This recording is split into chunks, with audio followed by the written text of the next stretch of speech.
133મો question જોઈએ તો બે એર સ્ટ્રીમ છે. એકનો માસ ફ્લો રેટ છે 36 કિલોગ્રામ પર મિનિટ, બીજાનો છે 14 કિલોગ્રામ પર મિનિટ. વિથ રિસ્પેક્ટિવ એન્થાલ્પીસ આપેલી છે. એન્થાલ્પી H1ની છે 36 કિલો જૂલ પર કિલોગ્રામ, H2 છે 50 કિલો જૂલ પર કિલોગ્રામ અને બંનેને મિક્સ કરવાનું છે. તો એન્થાલ્પી ઓફ મિક્સચર્સ આપણે શોધવાનું છે, બરાબર. તો અહીં મેં લખી દીધું છે M1 માસ ફ્લો રેટ છે 36 કિલોગ્રામ પર મિનિટ, M2નો માસ ફ્લો રેટ છે 14 કિલોગ્રામ પર મિનિટ, H1 આપેલું છે, H2 આપેલું છે, બરાબર. હવે H બાર શોધવાનું છે આપણે. H બાર એટલે કે મિક્સરની એન્થાલ્પી શોધવાની છે. તો તેના માટેનું સૂત્ર છે M1H1 પ્લસ M2H2 અને divided by M1 dot M2 dot, બરાબર. એ ડોટ મૂકવાનું ભૂલી ગયો છું, બરાબર. M1 dot M2 dot. તો આ સૂત્ર ઇઝીલી એપ્લાય કરી શકો છો તમે. સૂત્ર એપ્લાય કરીશું તો M1ની વેલ્યુ મૂકી દીધી, H1ની વેલ્યુ મૂકી દીધી, M2 H2ની વેલ્યુ મૂકી દીધી, નીચે M1 ડોટ M2 ડોટની વેલ્યુ મૂકી દીધી. યુનિટ કેવી રીતના બેલેન્સ કરવાના છે તો M1 માટે કિલોગ્રામ પર મિનિટ છે, H1 માટે કિલો જૂલ પર કિલોગ્રામ છે. કિલોગ્રામ કેન્સલ, તો આન્સર આવશે કિલો જૂલ પર મિનિટમાં ઉપરની બાજુ. નીચે આપણે M ડોટ લીધેલું છે તો કિલોગ્રામ પર મિનિટ, ઉપર નીચે મિનિટ કેન્સલ, તો કિલો જૂલ પર કિલોગ્રામમાં તમને આન્સર મળી જશે, બરાબર. સામા કિલો જૂલ પર કિલોગ્રામમાં આપણને આન્સર કિલો જૂલ પર કિલોગ્રામમાં જોઈએ છે. આ બધી વેલ્યુને આપણે સોલ્વ કરીશું. તો કેવી રીતના ઇઝીલી સોલ્વ કરવાનું છે, 36 + 14 થશે 50. હવે શું કરવાનું, 50ને બંને બાજુ વેચી દેવાના. 36 × 36 ડિવાઇડેડ બાય 50. અહીં 50 વેચશું તો કેન્સલ થઈ જશે અને 14 વધશે. હવે અહીં મેં સાદુરૂપ આપ્યું છે, બરાબર. તમે પણ ઇઝીલી સાદુરૂપ આપી શકો છો. તો એમાં થશે શું, અહીં નીચે 25 આવી જશે, બરાબર. હવે તમારી પાસે કેલ્ક્યુલેટર તો છે નથી, તો શું કરવાનું, 25ને ક્યાં તો 26 કરી દઉં અથવા 24 કરી દઉં, કે જેને 2 વડે તમે ભાગી શકો ઇઝીલી, કેમ કે ઉપર 2 વડે ભાગાય એવું જ છે આપણી પાસે. તો અહીં મેં આને 24 કરી દીધું છે. જો આને નાની રકમમાં કન્વર્ટ કરીશું તો આ તમારો જે આન્સર આવશે તે વધારે આવશે જે ઓરિજિનલ આન્સર કરતાં, અને મોટી રકમમાં કન્વર્ટ કરીશું તો જે આન્સર આવશે તે ઓછો આવશે. અહીં મેં નાની રકમમાં કન્વર્ટ કર્યું છે તો મારો આન્સર જોઈ શકો છો તમે 41 આવ્યો છે, જ્યારે આપણે રિયલ આન્સર 40 છે, બરાબર. તો અહીં મારો 41 આન્સર આવશે, કેમ કે અહીં 24 મીન્સ કે 25ને મેં 24માં કન્વર્ટ કર્યા છે. તો તમે 24ને ઇઝીલી ઉડાડી શકો છો અને તમારો આન્સર આવી જશે 27 પ્લસ અહીં ઉપર આવશે 9 × 3 થશે 27 + 14, તો આન્સર આવશે 41. 41ની કરીબમાં આપણે અહીં જોવાનો તો 64 46 40, તો 40 આપણો આન્સર આવશે, બરાબર. તો કેલ્ક્યુલેટરની વગર તમે કેવી રીતના કેલ્ક્યુલેશન કરી શકો તે મેં તમને અહીં જણાવી દીધું છે, બરાબર. બીજો ક્વેશ્ચન જોઈએ તો latent heat load in the ઓડિટોરિયમમાં લેટન્ટ હીટ કોને કહેવાય?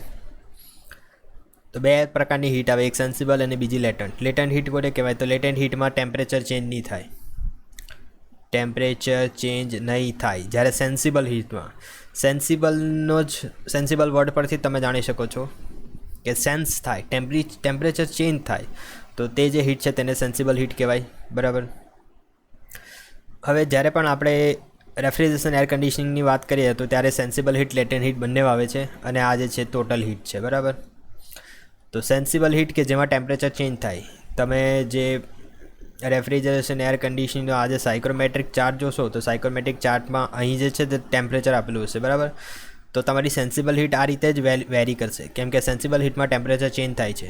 અહીં ટેમ્પરેચરની વેલ્યુ આપેલી છે આ એક્સિસ પર.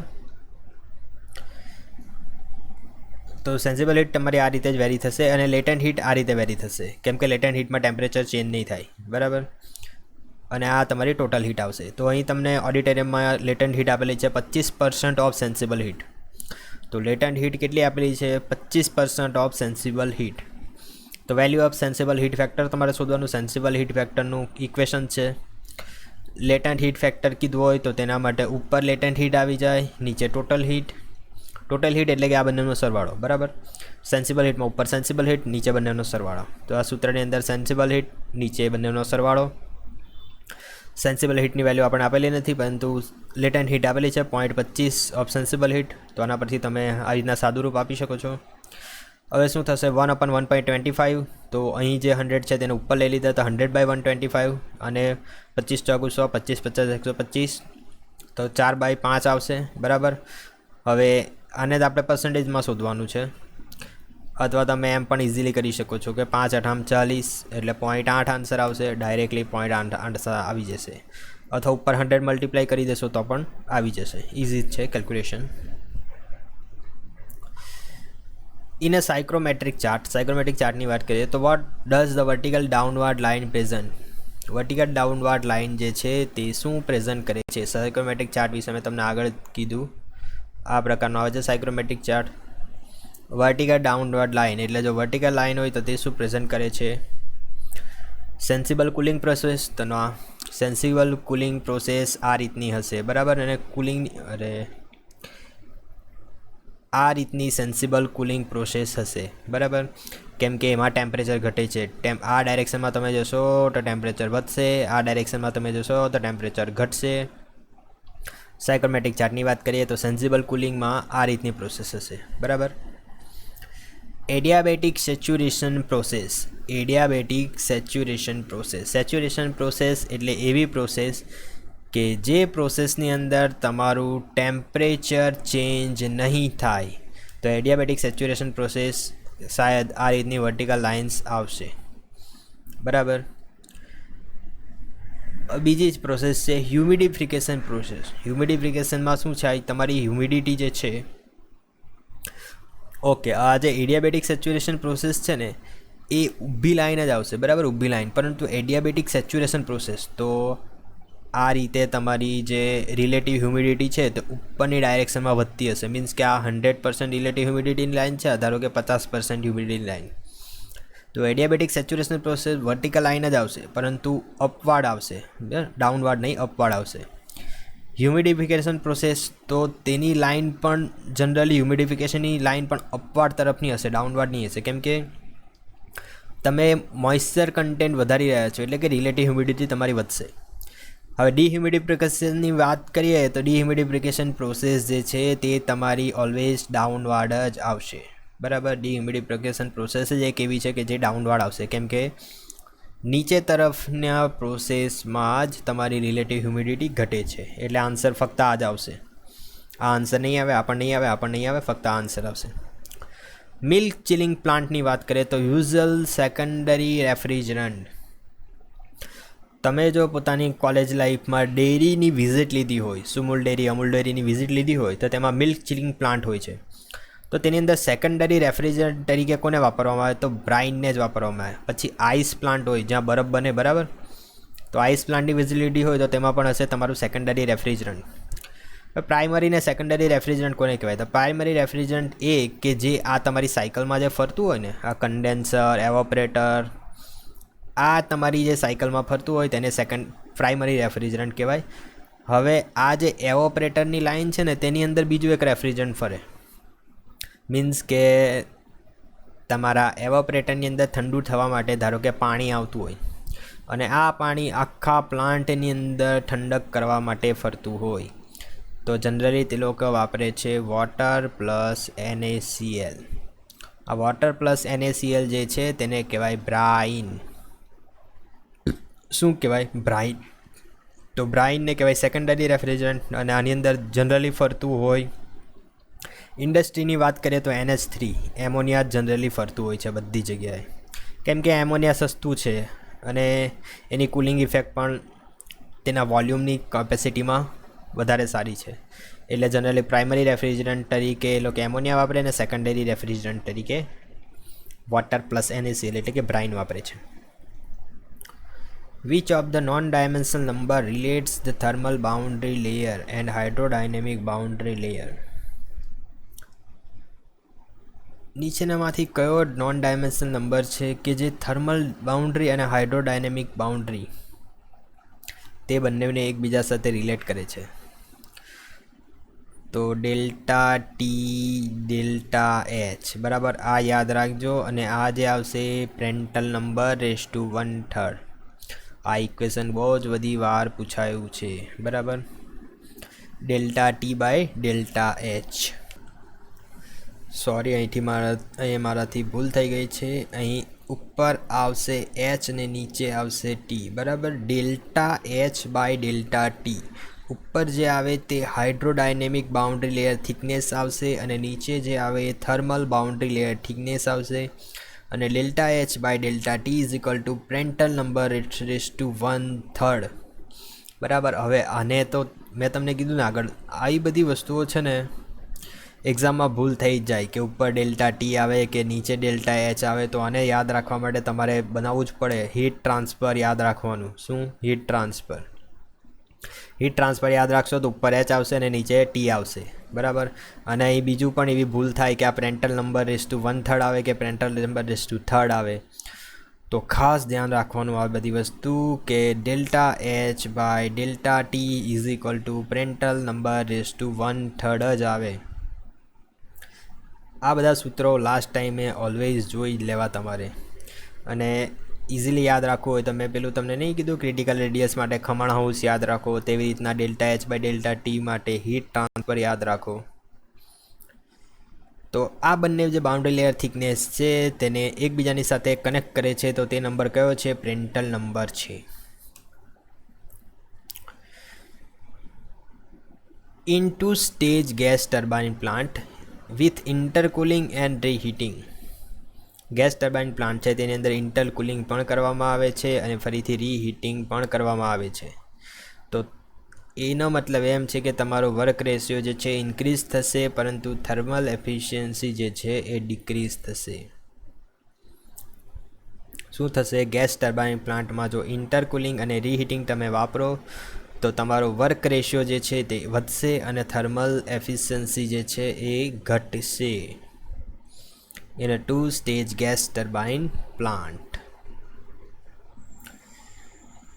Maximum net specific work obtained in the Brayton cycle for the maximum temperature 900 Kelvin and the minimum temperature 400 Kelvin is given by.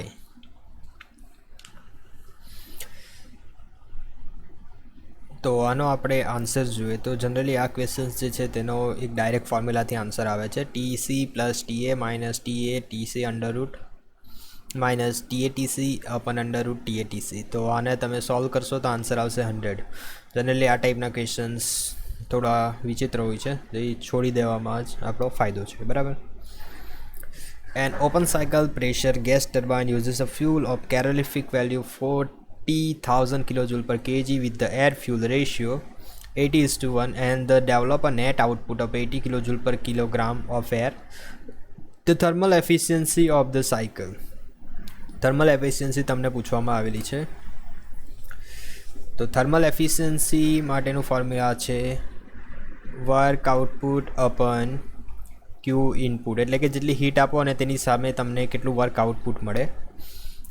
તો અહીં તમને શું શું કીધેલું છે? It develops a net output of 80 kilojoule per kg of air. તો તમને આપેલું છે 80 kilojoule per kg of air અને એર ફ્યુલ રેશિયો આપેલો છે 80:1.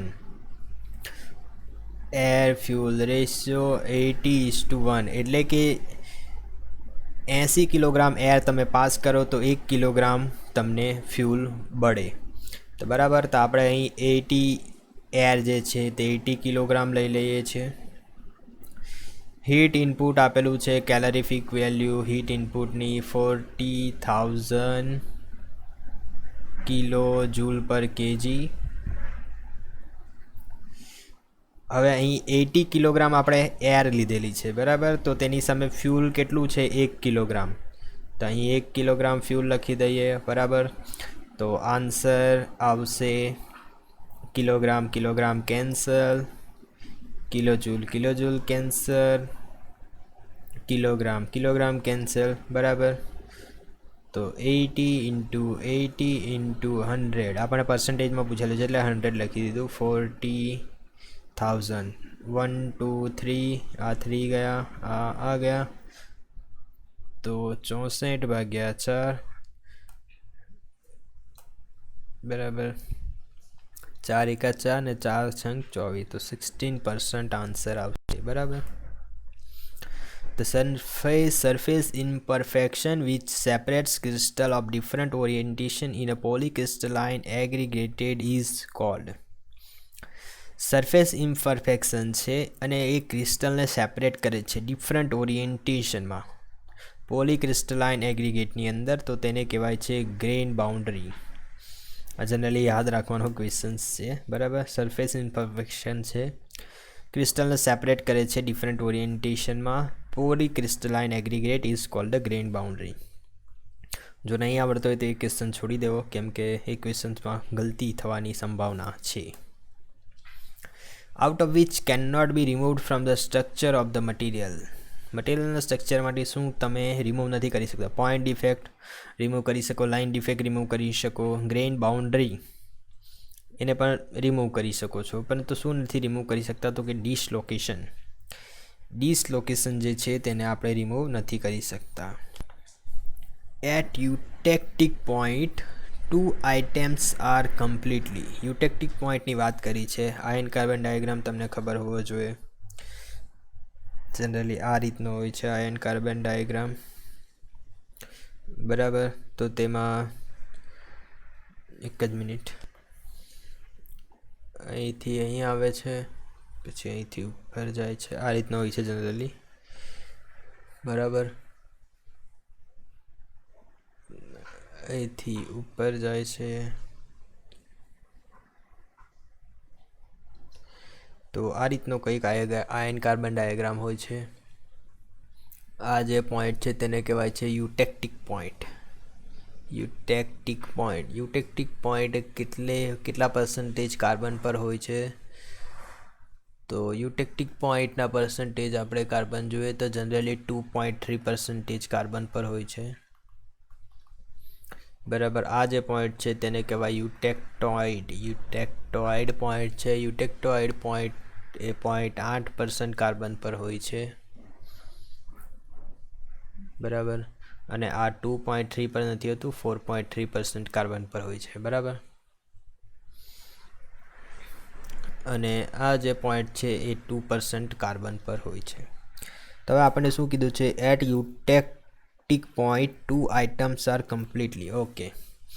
આ જે યુટેક્ટિક પોઈન્ટ છે ત્યારે બંને તમારી જે આઇટમ્સ છે એ કેવી હોય છે? તો બંને આઇટમ્સ જે છે તે સોલ્યુબલ ઇન લિક્વિડ સ્ટેટ. યુટેક્ટિક પોઈન્ટની અંદર બંને જે તમારી આઇટમ્સ છે એ સોલ્યુએબલ હોય છે લિક્વિડ સ્ટેટની અંદર. યુટેક્ટિક પોઈન્ટની ઉપર શું પ્રોસેસ થાય છે કે અહીં લિક્વિડ હોય છે, લિક્વિડમાંથી બે સોલિડમાં કન્વર્ઝન થાય છે, સોલિડ પ્લસ સોલિડ. તો યુટેક્ટિક પોઈન્ટ પર શું હોય છે કે બે આઇટમ્સ એટલે કે બે સોલિડ જે હોય તે લિક્વિડ્સની અંદર સોલ્યુએબલ હોય છે. હવે આ જે સોલિડ છે એ સોલિડ લિક્વિડની અંદર સોલ્યુએબલ એટલે લિક્વિડની અંદર શું થયેલા હોય છે? બંને સોલિડ જે છે એ લિક્વિડની અંદર સોલ્યુએબલ થયેલા હોય છે. મીન્સ કે જ્યારે પણ આ લિક્વિડને તમે સોલિડિફાઈ કરો ત્યારે બે સોલિડ થાય છે, સોલિડિફાઈ થાય છે, બરાબર. પરલાઇટની વાત કરીએ તો પરલાઇટ કન્સિસ્ટ ઓફ, પરલાઇટમાં શું રહેલું હોય છે? તો પરલાઇટ કયો રિજન છે? આ જે રિજન છે એ જનરલી પરલાઇટનો રિજન છે. તો 30% સિમેન્ટાઇટ અને 87% ફેરાઇટ હોય છે. 13% સિમેન્ટાઇટ અને 87% ફેરાઇટ હોય છે. આલ્ફા પ્લસ Fe3C એને કહેવાય છે પરલાઇટ. હાઇપોયુટેક્ટિક કાસ્ટ આયન જે છે તેમાં પરલાઇટ જનરલી આવેલી હોય છે. આ જે રિજન છે હાઇપોયુટેક્ટિક કાસ્ટ આયન, યુટેક્ટિક કાસ્ટ આયનના રિજિયનમાં આલ્ફા પ્લસ Fe3C હોય છે પરલાઇટ. જનરલી અહીં પણ આલ્ફા પ્લસ Fe3 હોય છે. અહીં જે હોય છે તે હોય છે પરલાઇટ પ્લસ સિમેન્ટાઇટ અને અહીં હોય છે તે pearlite plus ferrite. Pearlite plus ferrite હોય છે અહીં હોય છે પરલાઇટ પ્લસ સિમેન્ટાઇટ, બરાબર. તો પરલાઇટ શાનું બનેલું હોય છે? તો ફેરાઇટનું બનેલું હોય છે અને સિમેન્ટાઇટનું બનેલું હોય છે. તો 13% સિમેન્ટાઇટ અને 87% ફેરાઇટનું બનેલું હોય છે પર્લાઇટ. આ પણ તમારે યાદ રાખવાનો જ ક્વેશ્ચન છે. એટલે મટીરિયલ સાયન્સમાં બધું યાદ રાખવાનું જ હોય છે. Alloy containing 65 to 70% of nickel is called. આ પણ તમારે યાદ રાખવાનો ક્વેશ્ચન છે. Monel metal. મોનલ મેટલમાં 65 to 70% નિકલ હોય છે, બરાબર. સ્ટેનલેસ સ્ટીલમાં એટલું બધું નિકલ હોતું નથી. વ્હાઇટ કાસ્ટ સ્ટેનમાં તો નિકલનો સવાલ જ નથી. બ્રાસની અંદર તો તમારે બ્રાઝિલ યાદ રાખવાનું, બરાબર. તો ઝિંક પ્લસ કોપર હોય છે, બરાબર, બ્રાસની અંદર. બ્રાસની સાથે બીજું પણ આવે છે, બરાબર, બ્રોન્ઝ. તો બ્રોન્ઝમાં કોપર પ્લસ નિકલ હોય છે, બરાબર. આમાં કોપર પ્લસ ઝિંક હોય છે, જ્યારે બ્રોન્ઝની અંદર કોપર પ્લસ નિકલ હોય છે. સોરી, કોપર પ્લસ નિકલ નથી હોતું, કોપર પ્લસ ટીન, એશન. કોપર પ્લસ ટીન હોય છે અને કોપર પ્લસ ઝિંક બ્રાન્ઝમાં હોય છે. સોરી, બ્રાસમાં હોય છે, બરાબર. તો બ્રાસ માટે શું યાદ રાખવાનું? BRAZILE, બ્રાઝિલ યાદ રાખવાનું, બરાબર. અને બ્રોન્ઝની અંદર કોપર પ્લસ ટીન હોય છે. તો આવી રીતના યાદ રાખવાનું. ક્યુપોલા યુઝ ટુ મેડ, બરાબર. ક્યુપોલા કાસ્ટ આયર્ન માટે વપરાય છે. કેવી રીતના યાદ રાખવાનું? ક્યુપોલાનો C અને કાસ્ટ આયર્નનો C, બરાબર. પછી પીગ આયર્ન માટે, ક્યુપોલા માટે કાસ્ટ આયર્ન હોય છે, પીગ આયર્ન માટે પેલી પીગ આયર્ન બ્લાસ્ટ ફર્નેસમાં હોય છે. શામાં? બ્લાસ્ટ ફર્નેસ, બરાબર. આ બંને વસ્તુ યાદ રાખજો. ક્યુપોલા કાસ્ટ આયર્ન, ક્યુપોલા ભઠ્ઠીમાં કાસ્ટ આયર્ન મળે છે અને પીગ આયર્ન બ્લાસ્ટ ફર્નેસમાંથી મળે છે. Okay, so thank you so much for watching this video. Next વિડીયોમાં આપણે બીજા કેટલાક ક્વેશ્ચન્સ જોઈશું. Bye, see you and take care.